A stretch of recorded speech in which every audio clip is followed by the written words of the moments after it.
ও আজকে সকাল সকাল আমি রান্না করতে নিয়েছি। এর মধ্যে নিয়েছি অল্প চিংড়ি মাছ। তারপর এর মধ্যে দেব পেঁয়াজ রসুন আদা বাটা।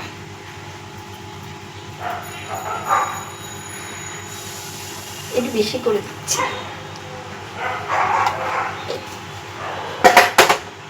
পেঁয়াজ রসুন আদা বাটা দিলাম। তারপর দেব এর মধ্যে হলুদ। আমি মাছের হাতটা ধুয়ে নিয়ে আমি মাছ দেখালাম, আর ওরকমভাবেই আমি ইয়ে করছিলাম। তারপর এর মধ্যে দিয়ে দেবো হলুদ দিলাম। এরপর দেব এর মধ্যে লবণ। তারপর মানে আমি বেরোবো দেখে এটা তাড়াহুড়ো করে একটা ডিশ রান্না করে যাব, যাতে দুপুরে এসে খেতে পারি। এর মধ্যে একটু সয়া সস। তারপর দেব এর মধ্যে একটু খুলতে পারছি না ভিনেগার দিতাম, যাই হোক খুলতে পারছি না, ছেড়ে দিলাম। স্কিপ, অত টাইম নেই যে পারছি না খুলতে, তাও আবার ইয়ে করবো। এবার এর মধ্যে দেবো, আমি রান্নাঘরে সব কিছু এদিক ওদিক করেছি দেখে আমি এখন একবার এদিক, এই পাশে ছিল সব মশলাগুলো, ওগুলো আবার ওই পাশে করেছি। লঙ্কার গুঁড়ো,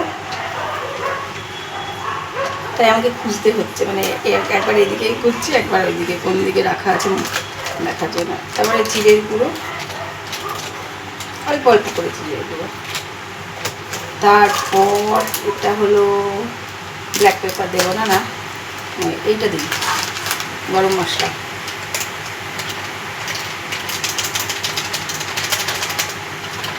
খুব ইজি একটা প্রসেস, সকালে তাড়াহুড়ো বেরোনোর জন্য একটা ইজি প্রসেস। তো এই পুরো ব্যাপারটাকে মাখবো হাত দিয়ে।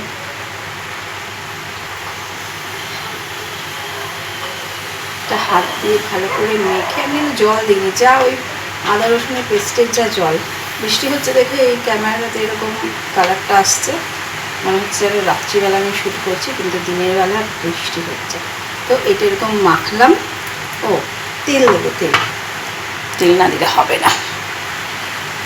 তেল আমি অল্পই দিই।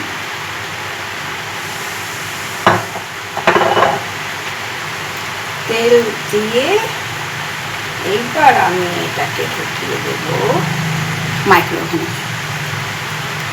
কত 8 মিনিট দিলেই হবে। হাই ফ্লেমে 8 মিনিট না, প্রথমে 5 মিনিট দিয়ে দেখি।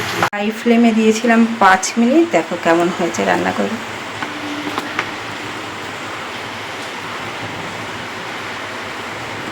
তোমার রান্নাটা হয়ে গেছে, এই দেখো কেমন হয়েছে দেখতে। হাই ফ্লেমে 5 মিনিট দিয়েছিলাম, একদম 5 মিনিটেই রান্না কমপ্লিট। এবার আমি তাড়াতাড়ি করে রেডি হই। Tata, bye, see you.